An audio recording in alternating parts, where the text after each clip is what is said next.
your mother's God and your grandmother's God. And let me tell you why. Because the way that pastor look is not the way I look, right? I don't wear baggy suits. I don't I like nice tailored suits. And when I want to wear my for tomorrow at my church, right? We have sweatsuit Sunday. Have you ever heard of that before? Never. Exactly, right? Because this is a different day and time, right? We are a new generation. So how they used to get their members are not how they. That's why they can't keep members. Okay, I want to go back to my mother's and my grandmother's God. Yes, because I'm to my own horn. I'm a very aware person of myself. Yes, I know me inside and out. Yes. You can't tell me about me. I know me. Yes. Me and my mom. I told you, my mom was a nun in the church. She was someone that was in the church. Took me to church. I went to Catholic school. All that. When I became of age in my 20s, and I'm starting to figure things out, and I'm like, so how can a slave owner and the slave pray to the same God? My mom looked at me and couldn't give me an answer. I can give you the answer. Give me the answer. Oh, so tell me the question one more time. How can the slave owner and the slave pray to the same God? Okay. How Satan, you know who Satan is, right? Absolutely. Right. His name was what? Lucifer, right? How in the world was he the archangel of worship? Did you know that? I thought it was music. Worship, that's what that was. Okay. Worship. He ushered heaven into worship. Do you understand what worship is? Worship means to be in the presence of God, right? So Lucifer had the job to usher heaven into worship. So how can you then say that a slave master and a slave pray to the same God? Let me tell you this. It's something called free will. That's what it's called. Hold on. Whose prayer is God answering? Whose prayer is God and whose side are you on? What do you mean? I'm the slave. So I'm asking God, whose prayer are you listening? Are you answering? That's such a great question. God doesn't answer prayers. God answers himself. That's why the Bible says in Isaiah chapter 46, verse 10, God said, I made the end before the beginning. So the prayer that's going to be answered is the one that's in position of what God said. All right. I don't care how many people want to act holy, right? You can act holy all you want, right? But that doesn't mean you're the devil. That doesn't mean that you're not the devil. And this is what the world is doing to me. They have changed me being from a victim to a villain. And they've been trying to change the narrative of the bishop and who I am. But I'm still anointed and I'm still appointed. No matter what character they try to make me be or become or make me look like. And that's why they're targeting me on my outfit. Because they're trying to say, how can he be a man of God dressing like this? Right? Well, they said the same thing about Jesus. They said, well, how? I was waiting for him to hit me. I knew it was coming. I knew it was coming. Let's go. All 12 of his disciples dressed were sinners. Wow. All of them. Right? All of them. But okay. Ready? And this goes back to... listen, I'm going to have to cut this interview short because this could go an hour if I wanted it to. Because I love the conversation. Going back to my mom's God. I don't pray to Jesus. I pray to God. Wow. And you know that's incorrect. To me, I can't. I'm a realist and a person that's about odds and logic. The Jesus person that they hype up. Oh, that's your question. Really this quick. White person. Are you Christian? I'm Catholic. Are you Catholic? Okay, good. So this white pale person that was in the Middle East is not the Jesus I'm supposed to be praying to. I can't believe that. So let me say this to you, right? I don't pray to a color. I pray by the Spirit. Okay, and you have to understand. You got to understand that the enemy always wants us to get caught up in color, and then therefore you have to understand that we, as a Black culture, right? We have been hurt so bad. Slavery, beaten, we killed in the street, we're demised. We are made to feel inferior to people. So therefore, all the devil has to do is put up a picture of an opposite color to make you not believe that that's not God. But we have to understand that Jesus Christ is God, because when you say you pray to God, that's a universal name. I need to understand what's the name of your God in order to see if you have power. I believe God is energy. That's that. So then you're saying, so you're pretty much saying that you're a naturalism. You're a spiritualism. What they call it? You are what they call them? You might as well go into the woods and just start in the woods. Right. What I'm saying is, right, the God that I call Jesus Christ, he has power. Why does he have power? Because he got up with all power. right? And you have to understand why. See, I'm from the streets. I need to logically understand who Jesus is. And I want to know how in the world did Jesus get up, right? We're fastly approaching Resurrection Sunday. So let me say this to you. How did Jesus get up with all power, right? Because of the law of God. The Bible says clearly, right? Where did sin come from? Where did sin come from, right? Sin came because of the disobedience from Adam, not Eve, right? Because you looking crazy. Watch this. Because God gave the commandment to Adam, not Eve. And this is why people always want to beat up on women. Oh, if it wasn't for you, if it wasn't for you. No, Negro. No, Negro. We had the responsibility. We had the power. So don't try to hit me with the male chauvinistic stuff. And that's why I'm pro-woman. That's number one. Number two. Now, Eve said, yo, it's good to eat. Adam had the commandment from God not to do it. God told you. God told you. God told you, right? So when Adam ate from the tree, right? The Bible says clearly, God says, for if you eat from the tree of the knowledge of good and evil, you will surely die, which means death always existed. It just never had power. Okay. Right? Okay. So therefore, it was knowledge. And that's what the enemy wants to do. If he can shift your knowledge to his way and not God's way, then he can control you. And that's what people are doing to me. They're trying to shift y'all to make you believe that I'm a scammer, I'm a schemer. No, I'm anointed. Okay. And because of the way I dress, they want to make you feel that I'm not who God say I am. Okay, so now let's get to what they're saying and what's alleged about you. Yes, let's go. So behind the robbery at your church, that was the one thing that happened. After that, there was another issue, correct? Yes. Talk to me about that issue. So because there's also someone that's in this issue that no one he doesn't get talked about at all. And I want to know why. Right. But talk to me. So before the robbery, right? Before the robbery, I had got a phone call because I do a lot of work in the community. And some of y'all favorite rappers, I've gotten them out of jail behind closed doors. Okay. Thank you. Yeah. So they all called me, right? The streets called me and I helped them out. So I got a phone call that a young man killed somebody on a Q train from his family.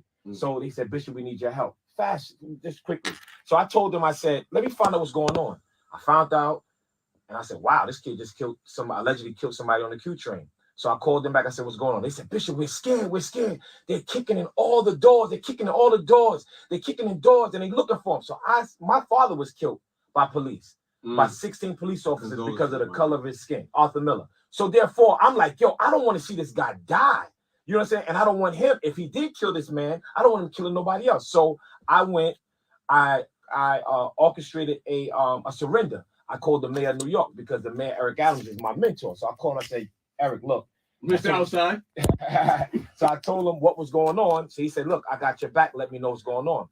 Fast forward, I pull up in one of my Rolls Royces. I pull up in the come on, Amy, come on. No, I'm saying, so I pull up in the Cullinan and everything shifts. Nigga, look at the car. That's not a car that pulls up in the hood. No, but it wasn't in the hood. It was in the city. And when I pulled up, I didn't know that all this press was gonna be out there. Right? I didn't know that. So guess what? Hold on. You mean to tell me a kid got shot, you got called, and you didn't think there was gonna be press? No, listen why. Listen why. I didn't go to the crime scene. I set up the surrender with the police. Okay. You know what I'm saying? I didn't know that they had a publicity team and they leaked it. So when I got there, I'm like, oh shoot. Every news station was there. I didn't know this. Okay. You know what I'm saying? I didn't know this. And then when I got caught, I was already dressed for the day. So I had a Fendi shirt, Fendi jacket, Fendi blazer, Fendi pants, Fendi shoes on. And now I'm coming out the rolls. Yeah. So now they gave me the name Bling Bling Bishop. Right? That's how that happened. That's all that happened. Bling. So now fast forward, my church get robbed a month and a half later. I feel that the media put me a target. I was just about to say, do you feel like you could target? Yes, yeah, because I've always wore nice clothes. I've always wore jewelry. And I've been a pastor 10 years this year and nothing never happened. And I'm out I'm outside, Brownsville, East. I'm outside, top drop. I'm outside. I'm good. And now all of a sudden they put me all over the world and they put my house up. They put my house on social media, everything, you know? So now fast forward, they robbed my church. And then the situation you're talking about, I was arrested on the week of Christmas, right? On the week of Christmas, the FBI arrested me For for well, you read the indictment. I can't really get an indictment, but y'all can, it's public. It's public. It's public. So the indictment's public. Look at the indictment. But anyway, I was arrested. But now we get the information, right? And then we look at the New Yorker. So the guy who set me up, his name was Brandon Belmonte, right? mm-hmm. He set me up. Now, when somebody hear that somebody set someone up, they like, oh, well, you know what? He's working with the feds. He's working, yeah, but they always say, well, how did he set you up? What did you do with him? Which I didn't do nothing with him. So what happened is, and what we're finding out, that he's an informant and he got caught up in some other charges. So he knew that I'm a famous pastor. He knew that the mayor of New York is my mentor, and he started to lie to the feds, and he told the the feds that I tried to extort him. He said that the mayor tried to extort him. So when you go to the FBI and because they wasn't looking at me. They wasn't looking at me. I wasn't under no investigation, and everybody's going to see this come out, right? I wasn't under investigation. I wasn't under investigation until this white man went to the FBI and created this whole narrative that he spoke to the mayor through me, and we promised him this. And it's all lies. So now my door get kicked in because of all these lies. And when we want to talk about racism, that's how white men do us black men. Right? I didn't have no problem. I didn't even know him like that. My wife got I got my wife car fixed at his auto shop. I was just gonna say, where's the connection come from? From that. So the car? That's it. So my friend, the fuck out of here. Yeah, so come on, lad. Yeah. From the car, son. From the car. He don't know you from a can of paint. Listen to this. You bought his car, your car to his shit, and now he's let me tell you how that happened. So one of my friends, I had a Lamborghini. Right. So my friend said, no, hear me out. My friend said, yo, Bishop, you want to rent your car? I was like, maybe. I said, no. So that's when he said, oh, this guy has insurance for car rentals. I said, nah, I'm good. So I left it alone. So then he was like, yo, if anytime you need your car fixed, let me know. I said, all right, cool, no problem. My wife's car got hit. Right. So that's it. That's what happened. I brought it to him. And he overheard me saying that I was in real estate. He's been watching my page, different things like that. And he started to, I never did no business with him. He started telling me not even a conversation? Just a conversation. After when my wife's car was getting fixed, that's when the conversation started. It's the only conversation. That's it. Those were the conversations. And he started to tell me about he was in real estate. So I'm like, all right, cool. So he was saying he could do this, he could do that. I'm like, all right, cool. So, but I didn't know he was lying. And I didn't know he was trying to set me up to say things that he wanted me to say, but I still wasn't saying it. He's like, oh, well, he said, and I'm going to tell you this first, Amizi. There's nobody never really hear this one first. Talk to me. I'm going to say this to you. He came to me and said, how much do we have to pay the mayor under the table? He said that? Yes. Yeah, I said, what you talking? I said, what are you talking about? But I didn't know he was wired. You know what I'm saying? And they still, so hold on. Yeah. See, this is what I'm saying. This is what I'm talking about. Tell on. Let's reset, because maybe our audience isn't following. So, this Brandon Belafonte person. Belamonte. Yeah. Does he work at this car shop, or he owns like the realtor shop? He owned it. That's my understanding. He owned it. You brought your wife's crashed car to his establishment. He actually picked it up to bring to the establishment. Yeah. He overheard you talking about real estate, approached you about what he does, and because you guys didn't come into business together, a couple months later, a whole FBI thing is up on you. So let me say this to you, right? He's been planning it, as we're seeing now. So before you talked? Yes, he's been planning this. He's been watching me, and he's been planning this, right? But now we're seeing it. Now we're seeing it to come to fruition, because everything that he told them, right? And he tried to get me to say it. So have you ever seen a movie director? He creates the movie in his mind first, right? Yeah. And then you got to get the actors to do it. That's what he tried to get me to do, right? That's what he tried to get me to do. And I'm clueless to what's going on. I'm clueless. But yet he's trying to line me up to say what he already told them I said. You know what I'm saying? So until now, my whole life is flipped upside down because of a racist white man that's trying to take down a black man. Now, guess what? So listen to this. So when he went to the New Yorker, he put in the New Yorker, the mayor of New York is trying to extort me. That was the wrong move. Yeah, it's in the New Yorker. Yeah, that was the wrong move because now all of his victims started to contact me. Yeah, Listen, you better be a clean nigga to come out and accuse people. He's over now $4 million in scams, right? People are calling me out of the woodwork. Okay, yeah. Hold on, time out. Again, I hate to cut you off. I apologize. So why isn't the FBI seeing that, okay, if this is what this person is, this can't be true? So listen to this. This is why I'm asking our first Black U.S. Attorney of the Southern District, Damian Williams, to reevaluate. Oh, I interviewed Damian. Shout out to my guy. Yeah. I interviewed him way back. Yeah, way back. So I'm asking him to reevaluate this because he couldn't have known this. There's no way. He could have known this. And at the end of the day, all of these things that's happened to me would never be happening to me if this white man wouldn't have came to their office and lied on me, right?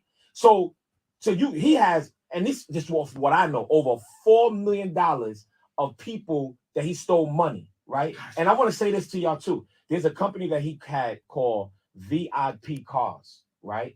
There's a lot of people that's coming and calling me because he was using people as straw buyers to lease their cars and not paying. And also, we're finding out that, and I'm telling this to you first. Thank you. I'm telling this to you first, but we're also finding out that he was renting luxury cars to a lot of rappers and a lot of gang members, but he was putting bugs in their cars and they were getting recorded. So people don't know that about him. Yes, Brandon Belmonte. And he set the bishop up. So now that's why I'm putting it out there, and that's why I'm taking interviews. Everybody's saying, well, Bishop, why aren't you? Well, you're supposed to be quiet. It's nothing I'm not saying now that I won't say when I take the stand. Okay, to say for myself, right? And people have to understand who Brandon Belmonte is. And this is why the media, you don't see the New York Times talking about him. You don't see the Post emailed my lawyer and said, well, we see that Bishop Whitehead had a superseding indictment. What do you have to say? So they said, Bishop, what are you saying? I said, not guilty. And I said, now, what do you got to say about Brandon Belmonte? Did you investigate him? They never said nothing about him. Nobody is saying they're protecting this white man. They're protecting him. Everybody's protecting him. Why? That was my question. So my question is, my thing is for people to stop criticizing me, right? And understand that this is called racial profiling. And guess what? Just like how we getting killed by police outside with guns, they're killing us like this. And they're killing us with paperwork, with court paperwork. All right, I'm going to say my piece now. I've heard you talk. We've had a conversation. I came into this interview. I was like, I'm about to get this scamming ass nigga the fuck out of here. I'm about to get this scamming ass nigga. Talking to you changed my view.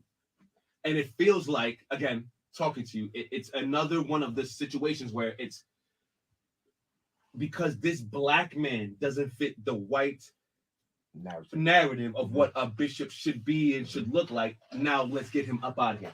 And now talking to you, I will absolutely say, leave the bishop alone, fam. Leave the bishop alone. Like, he is, again, it's just from talking to him, he's out here doing God's work. And if y'all have a problem with him doing God's work, come at him in a godly way and then fight him that way. Don't come at him sideways with fake FBI agents and doing all this fuck shit to try to get him out of here. Because guess what? His parish and his congregation will follow him no matter where he goes because they believe in him. Bishop, we can talk for another fucking hour. Let me just say this before you go, right? I want you to remember this. When they robbed my church, 2 months, I was crucified because they said I set it up. And I'm sure you heard about that. Listen, again, I'm not going to lie to you. When I saw it, I was like, of course, the niggas in here dripped into it. Of course they would come again. But like you said, you've been doing it for years. If they didn't put you on Front Street as the bling bling bishop, these niggas wouldn't have came for you. Period. Period. Shit. I'm 10 years a pastor. That never happened to me. And then for two straight months, they crucified me. Oh, you set it up. And you know what, another thing, and I know we got to end, but let me say this to you. Nobody's talking about the great things that I've done in the community. And nobody. Before we leave, I want to know. Yeah, go ahead. And nobody's talking about my wife and children. Nobody's talking about my church. Nobody's talking about the trauma that they go through with all of, and that's why D.L. Hughley, he gotta get in the ring with me, right? Because he don't understand the trauma he's caused. He don't understand. Like, let's do it for charity, right? But if you tough like that, right, and you affect my children and you affect my church, right? We got it. Let's do it for charity. You know what I'm saying? My team, we'll put $2 million. You got hands? I want him to see. I want him to see. You know what I'm saying? I just want to see if the pastor told me he got hands. If the pastor told me he got hands, I'm gonna put you like this. I'm gonna put you like this. These hands are holy. Oh shit! Like this. Holy field, nigga. Yeah, that's it. These hands are holy. That's all I'm gonna say, and they're anointed to be used. Period. Point like that, right? And all I'm saying, really, you know, because it's all good to have fun and games, but people don't know how media affects families. Y'all have no idea. You have no idea what y'all be putting. Do you know I get people in my inbox? I hope your daughter die. Like, and I'm saying I'm saying to myself, like, are you serious? Are you serious? You know what I mean? Yeah. So at the end of the day, brother, I do a lot in the community, man. Talk to me about what you do in the community before we go. Listen, man. Let's end on a good note. Thanksgiving, Christmas, for the last 9 years, this will be the 10th year, I've given thousands of turkeys away. I've given thousands of clothes away. I just gave away for school, back to school, $25,000 of my own money. Nobody gave shit, me you got it, nigga? Yeah, yeah, $25,000 in cookies. I shut the store cookies down. You know what I'm saying? So I do a lot of things. But let me tell you this, right? I can go on and on what I do for the community, but at the end of the day, right, the debacle with what just happened in my life is economic. It's an economic hit. Stop right there. Economic. Keep that on your mind. Yeah. We're going to talk about. I got to talk about it. All right. Don't end it. Don't end it. Power 5.1, baby. Coming to Breakfast Club. Angie Martinez. That hip hop and R&B. It's your guy M-Easy. That's Ice Spice and Lil TJ with Gangsta Boo. Yes. Keep it right where you got it all the way. I've got music from Burna Boy. I got Don Toliver up next too. But first, it's Jay Holiday with Bet on Your Favorite. Yeah. Power 5.1. Let's go. Battery. Hold on, let me change that. I'm sorry. I got it. You know, the show's still going on well. Yeah, I got you. Power 5.1. Let's go. Don't forget, we still live, y'all. Okay. We still live, okay? Yeah. No, listen. Coming into the interview, I was like, I'm about to get this scamming nigga the fuck up out of here. But we still live. Okay. Cool. But in talking to you, I realized the media is playing this narrative way different than what it is in fact, and I hate that shit about the media. And especially that I'm a part of the media, it kills me. But you're doing, but I hope this interview does for you what you want it to do. At least clear up some of the mix up, and at least let people know that you're not a fucking scamming ass nigga just taking money from the community.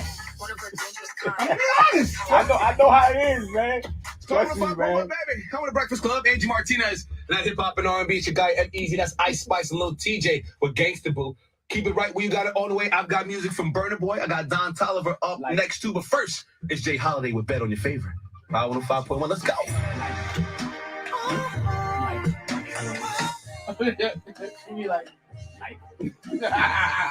Yo, I ain't going front. The new hairdo is kind of fits it though. I like the new hairdo, bro. For Ice Spice.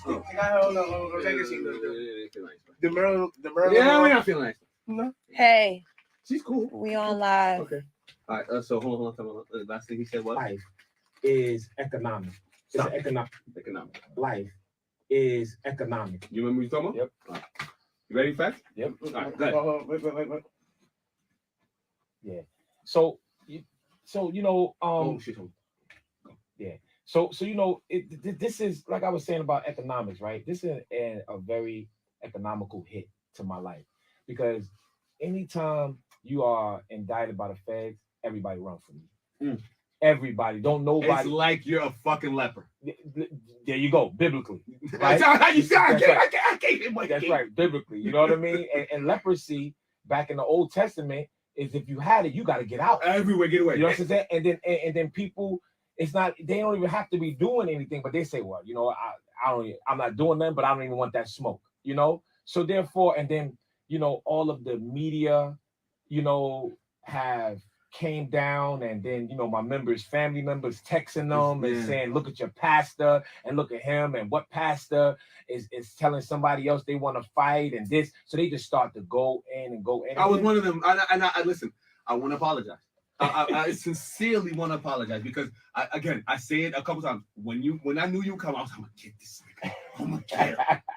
But I like how I am because I asked you to tell me your piece first before I go at you. And that's not an interview. That's me just going at you. Right. But for you telling your story, it gave me perspective and it changed my outlook on who you were. So let me ask you a quick question. So when you had that energy, like I'm gonna get him, what gave you that energy? The media, the public, the everything that I had seen on Instagram, on the news, it was like the bishop that's doing. I'm like, damn, he can't. And again, I came in here with that in my head, like I was blinded by that. But you changed my mind, and I pray and hope that what you're telling me is truth, and I pray and hope that if it is, everything gets smoothed out. All you got to do is look at the New Yorker, and when you see the dude said, the mayor of New York tried to extort me. It's trying to extort me. Why would the mayor even? Who are you for me to extort you? Yeah, who are you? Like who are you? Nobody knows you. Who are you? And he was bold to do this, right? And I believe that was a gift from God for me because now I'm able to talk about him because he put himself out there. But I couldn't say nothing about him until that. I would have had to close my mouth. But he put himself public, right? And at the end of the day, my lawyers filed motions and said, yo, this guy can't be doing that. And I'm going to tell you this, and I'm going to end like this. Come on. Right? The federal prosecutor said, we're not using him as a witness. In his own case? Okay, that's the sit down, nigga. Bishop Whitehead. We cleared it up. Bishop, let him know how to follow you and be a part of the parish, my guy. Man, follow me on Instagram. I am Bishop Whitehead, or Facebook, Bishop Lamar Miller Whitehead, or Lamar M. Whitehead. And come to my church, man, 5904 Foster Avenue, Brooklyn, New York, 11234. It's Leaders of Tomorrow International Ministries. If you wasn't in Brooklyn, I'd come by, God. Why not? I'm in Jersey. That's like a 2-hour drive. I got members from Jersey, too.